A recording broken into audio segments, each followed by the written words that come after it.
नमस्कार। नेकी बनी बदी यह कहानी मुंशी प्रेमचंद जी द्वारा रचित है।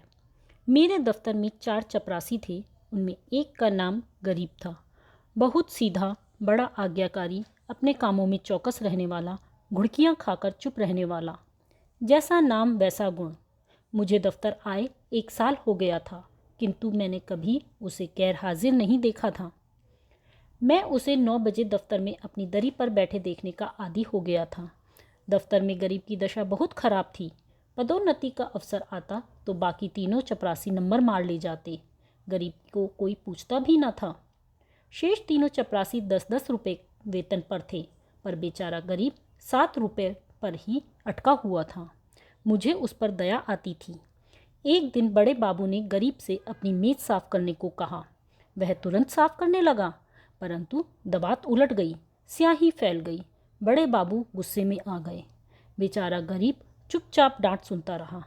मैंने अंग्रेजी में कहा, बाबू साहब, आप अन्याय कर रहे हैं। इसने जानबूझकर तो स्याही गिराई नहीं। बाबू साहब बोले, आप अभी इसे नहीं जानते। यह बड़ा पाजी है। इसके घर 2 हलों की खेती होती है, हजारों का लेन देन करता है, कई भैंसें दूध देती हैं। इस बात का इसे बहुत घमंड है। घर की ऐसी दशा होती तो यह यहाँ चपरासीगिरी क्यों करता, मैंने कहा। बड़े बाबू ने गंभीर भाव से कहा, विश्वास मानिए, गांठ का धनी है और बला का मक्खी चूस है। दूसरे महाशय बोल उठे, भाई साहब, इसके घर मनों का दूध होता है।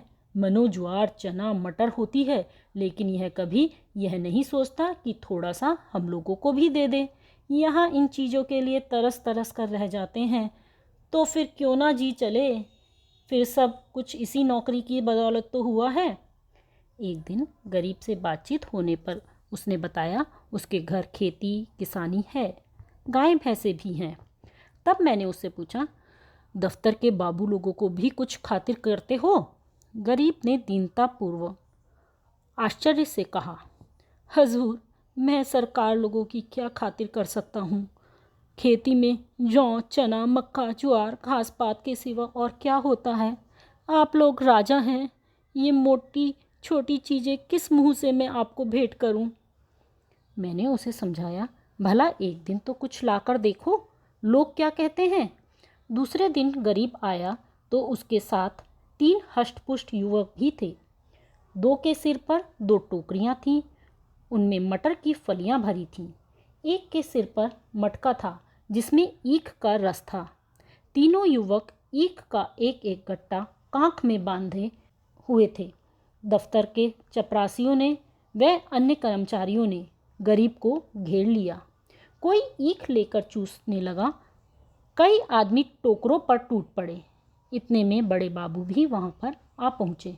मैंने बताया, गरीब घर से सौगात लाया है, कुछ आप लीजिए, कुछ हम लोगों में बांट दीजिए। बड़े बाबू कृत्रिम क्रोध धारण करते हुए बोले, क्यों गरीब, तुम ये चीज़ क्यों लाए? और फिर खुश होकर उन्होंने गरीब की सौगात स्वीकार कर लिया। अब दफ्तर में गरीब का मान होने लगा। अब उसे कोई नहीं डांटता था। दिन भर दौड़ना नहीं पड़ता। उसके नाम में भी परिवर्तन हुआ। वह गरीब से गरीबदास बना। उसका स्वभाव भी बदलने लगा। दीनता की जगह अकड़ पैदा हो गई। तत्परता की जगह आलस्य ने ले ली। अब वह कभी कभी दफ्तर देर से आने लगा। कभी बीमारी का बहाना बनाकर घर बैठा रहता। उसके सारे अपराध माफ थे। वह अब 10वें 5वें दिन दूध दही आदि लाकर बड़े बाबू को भेंट किया करता था। वह देवता को संतुष्ट करना सीख गया था। एक दिन बड़े बाबू ने उसे सरकारी फॉर्मों के पार्सल छुड़ाने के लिए स्टेशन भेजा।